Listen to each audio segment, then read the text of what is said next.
in the quiet suburban town of Harrisburg, Pennsylvania, there lived a young woman named Donna, a college student with a bright future ahead. Donna was living in a small apartment with her best friend Angie. It was a peaceful life until the doll arrived. Donna had received Annabelle as a gift from her mother, who had purchased it at a second-hand store. A large porcelain doll with lifelike eyes, pale skin, and a lace dress. Annabelle seemed innocent enough at first, but the unsettling presence it gave off quickly became apparent. The doll sat in the corner of the room, silently staring with its glassy eyes.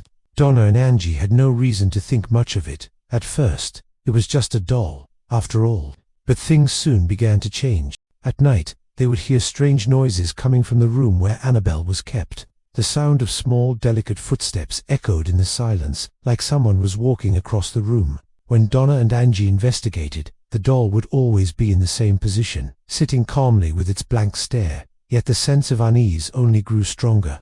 Then, one day, Donna noticed something strange. Annabelle had been moved from her spot on the couch to the middle of the room. No one had touched it. Both Donna and Angie were terrified. Who could have moved the doll without touching it? The feeling of being watched intensified, and their once peaceful apartment was now filled with dread.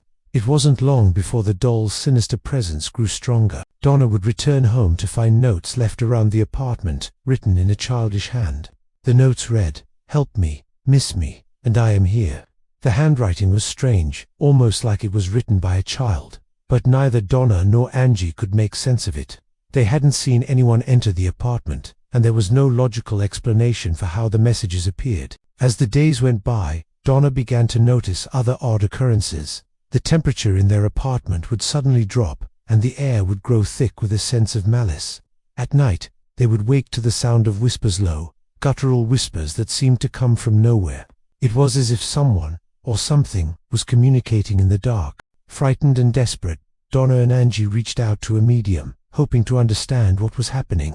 The medium was able to communicate with the spirit attached to the doll and discovered something chilling.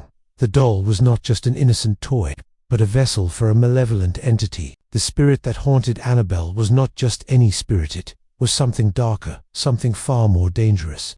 The medium explained that the spirit was that of a young girl named Annabelle Higgins, who had died in a car accident many years before. She had been trapped between the realms of the living and the dead, and her energy had attached itself to the doll. At first, Annabelle had tried to communicate with Donna and Angie, asking for help, but over time, the spirit's intentions turned sinister.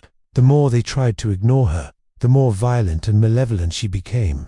In desperation, Donna and Angie sought the help of Ed and Lorraine Warren, renowned paranormal investigators.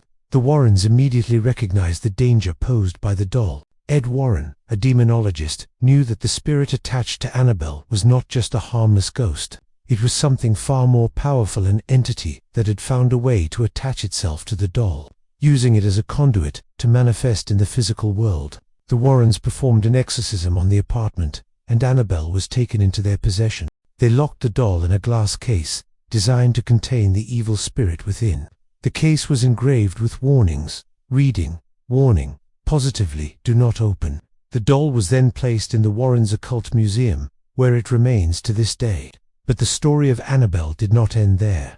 After the exorcism, Ed and Lorraine Warren claimed that the doll had continued to cause havoc. The cursed doll was known to move on its own within the case, and those who dared to challenge its power were met with misfortune. There were reports of car accidents, unexplained illnesses, and even deaths following encounters with Annabelle. As word spread about the cursed doll, the story of Annabelle became the stuff of legend. It inspired horror films and documentaries, and eventually became the inspiration for the Conjuring universe, where the doll is portrayed as one of the central antagonists in the franchise.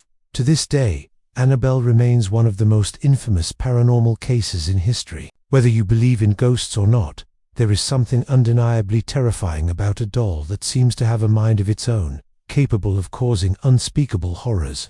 The legend of Annabelle serves as a chilling reminder that sometimes, the most innocent-looking objects can be vessels for the most unimaginable evil. And as the case of Annabelle continues to fascinate and frighten people, the question remains, is the evil still inside the doll, or is it just waiting to find another vessel?